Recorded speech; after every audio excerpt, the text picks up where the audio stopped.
Assalamualaikum warahmatullahi wabarakatuh. Waalaikumsalam Waalaikumsalam warahmatullahi wabarakatuh. Kami dari kelompok Harmonis yang Manis dengan mata kuliah pengantar ilmu hukum dan sistem hukum Indonesia yang ditampu oleh dosen Bu Cekli Satya Pratiwi. Kami akan mempresentasikan dan membawakan mengenai topik 16, yaitu pengertian dan asas-asas hukum dagang beserta contoh penerapannya di Indonesia. Lalu ada anggota kelompok kami, yang pertama saya, Ilham Fabian Effendi, lalu ada rekan saya. Saya Fadil Rahmat Nasrullah. Dan rekan saya, dan saya Maesa Yudhistira. Pertama, pengertian. Hukum dagang adalah hukum yang mengatur tentang segala kegiatan manusia dalam melakukan perdagangan atau perniagaan dengan tujuan atau untuk meningkatkan keuntungan antar sesama. Lalu ada asas-asas hukum. Yang pertama, asas kepercayaan. Asas kepercayaan ini mengandung pengertian bahwa setiap orang yang mengadakan perjanjian akan memenuhi setiap prestasi yang diadakan di antara mereka di belakang hari. Karena terciptanya saling percaya antara satu sama lain. Lalu ada asas persamaan hukum. Asas persamaan hukum ini mengandung maksud bahwa subjek hukum yang mengadakan perjanjian mempunyai kedudukan hak dan kewajiban yang sama dalam hukum. Mereka tidak boleh dibeda-bedakan antara satu sama lainnya, walaupun subjek hukum tersebut berbeda warna kulit, agama, dan ras. Asas keseimbangan. Asas keseimbangan adalah asas yang menghendaki kedua belah pihak memenuhi dan melaksanakan perjanjian. Kreditur mempunyai kekuatan untuk menuntut prestasi dan jika diberlakukan dapat menuntut pelunasan prestasi melalui kekayaan debitur. Namun debitur memikul pula kewajiban untuk melaksanakan perjanjian itu dengan itikat baik. Lalu ada asas kepastian hukum yang akan dilanjutkan oleh rekan saya, Fadil, silakan. Asas kepastian hukum. Asas kepastian hukum atau disebut juga dengan asas pacta sunt servanda merupakan asas yang berhubungan akibat perjanjian. Asas pacta sunt servanda merupakan asas bahwa hakim atau pihak ketiga harus menghormati substansi kontrak yang dibuat oleh pihak sebagaimana layaknya sebuah undang-undang. Mereka tidak boleh melakukan intervensi terhadap substansi kontrak yang dibuat oleh para pihak.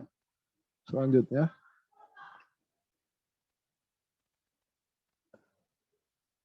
asas kebebasan berkontrak. Asas ini mengandung pengertian bahwa setiap orang dapat mengadakan perjanjian apapun juga, baik yang telah diatur dalam undang-undang maupun yang belum diatur dalam undang-undang, seperti pasal 133 KUHP PDT.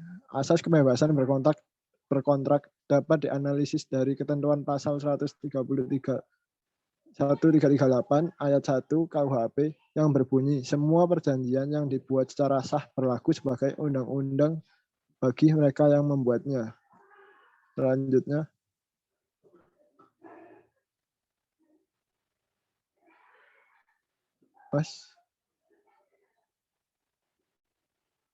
asas moral.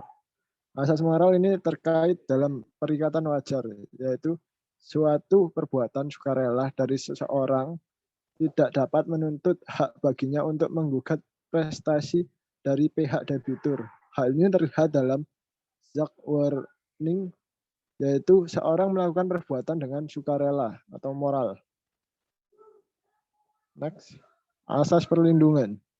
Asas perlindungan mengandung pengertian bahwa antara debitur dan kreditur harus dilindungi oleh hukum. Namun yang perlu mendapat perlindungan itu adalah pihak debitur, karena pihak ini berada dalam posisi yang lemah. Asas-asas inilah yang menjadi dasar pijakan dari para pihak dalam menentukan untuk membuat suatu kontrak atau perjanjian dalam kegiatan hukum sehari-hari. Selanjutnya,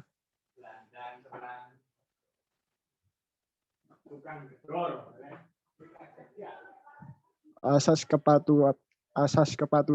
Asas kepatutan tertuang dalam pasal 1339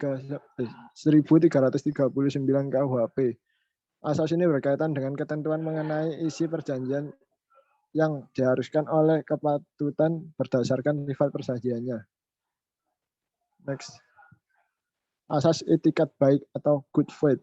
Asas etikat baik tercantum dalam pasal 1338 ayat 3 KUHP yang berbunyi, perjanjian harus dilakukan dengan etikat baik.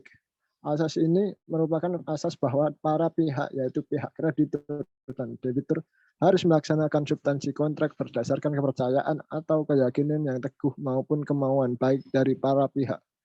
Asas etikat baik terbagi menjadi dua macam, yakni etikat baik nipsit relatif dan etikat baik mutlak. Selanjutnya diteruskan oleh rekan saya, Mahesa. Terima kasih. Untuk selanjutnya adalah contoh penerapan. Hukum dagang berlaku bagi mereka yang menjalankan perusahaan, yakni yang disebut pengusaha atau pelaku usaha. Pengusaha adalah orang yang menjalankan perusahaan dan menyuruh menjalankan perusahaan, baik yang dilakukan sendiri maupun dengan bantuan pekerja. Segala sesuatu yang berkaitan dengan perdagangan, jual beli, atau perniagaan, aturan tersebut termasuk ke dalam hukum privasi yang turunannya berupa hukum perdata. Hukum dagang masuk ke ranah hukum perdata karena melibatkan segala interaksi antar individu atau antara individu dengan suatu pihak tertentu. Hukum tersebut diatur dalam perdata khusus atau Kitab Undang-Undang Hukum Dagang, yakni KUHD. Untuk contoh penerapan pertamanya adalah perjanjian jual beli, merupakan jenis perjanjian timbal balik yang melibatkan dua pihak, yaitu penjual dan pembeli. Kedua belah pihak yang membuat perjanjian jual beli masing-masing memiliki hak dan kewajiban untuk melaksanakan isi perjanjian yang mereka buat. Selanjutnya perjanjian sewa menyewa adalah suatu perjanjian dengan mana pihak yang satu mengikatkan dirinya untuk memberikan kepada pihak yang lainnya kenikmatan dari suatu barang selama waktu tertentu dan dengan pembayaran suatu harga yang oleh pihak tersebut belakangan telah disanggupi pembayarannya. Sekian dan terima kasih. Itulah hasil presentasi kami. Kurang lebihnya mohon maaf. Wassalamualaikum warahmatullahi wabarakatuh. Waalaikumsalam Waalaikumsalam warahmatullahi wabarakatuh.